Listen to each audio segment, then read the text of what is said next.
दिनै 15 आगष्ट आरो जोंनि भारत हादरा फैयै फैयै इंराज सासननिफ्राय उदां जानाया 77 बोसोर जाबाय आरो हादरनि मोनफ्रोमबो रायजो, मोनफ्रोमबो मावख', मोनफ्रोमबो ओनसोल, मोनफ्रोमबो आफाद आरो भारत हादरनि साफ्रोमबो 77थि भारत उदांस्रि सान फालिदों।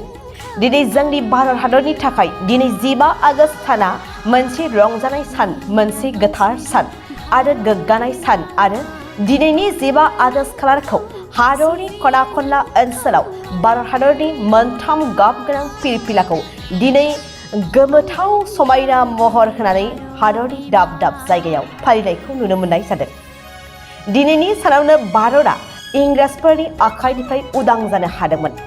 हादरनि उदांस्रिनि थाखायनो हादरनि हिन्दु, मुस्लिम, खृष्टान, सिख, बुद्ध बायदि धोरोमनि रोजा रोजा सुबुंफ्रा गाव गावनि जिउखौ बावसोमनो गोनां जादोंमोन आरो 1947 मायथाइनि 15 आगष्ट खालाराव इंराजफोरनि आखाइनिफ्राय उदां खालामनो हादोंमोन आरो बै समनिफ्रायनो दिनैसिम भारत हादराव 15 आगष्ट खालारखौ गाजा गोमजायै उदांस्रि सान महरै फालिबोगासिनो दं आरो दिनैबो हादरनि मोनफ्रोमबो ओनसोलाव फालिनायखौ नुनो मोननाय जादों।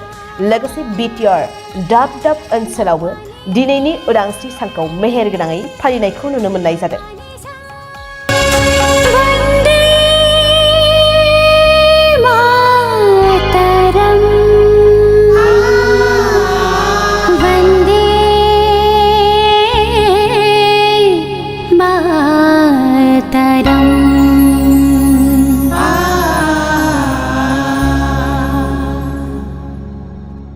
बाजाज बाइक लानो गोसो गुदुं सुबुंफोरनि थाखाय मोजां खौरां।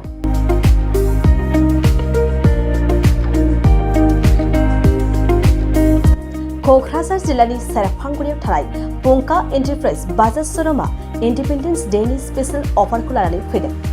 बे श'रुमाव थांनाय 1 आगष्टनिफ्राय 31 आगष्टसिम इन्डिपेन्डेन्स डेनि स्पेशेल अफारजों लोगोसे एक्सचेन्ज होगासिनो दं।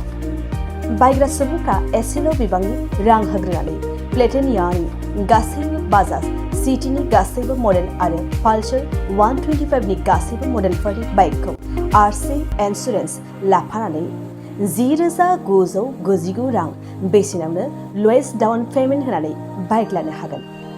नोंथांमोना सेरफांगुरि आरो सराइबिलाव थानाय पंका एन्टारप्राइज बाजाज श'रुमाव इन्डिपेन्डेन्स डे स्पेशेल अफारनि खाबुजों नोंथांनि लुबैनाय बाजाजनि बाइकखौ लांफैनो हागोन।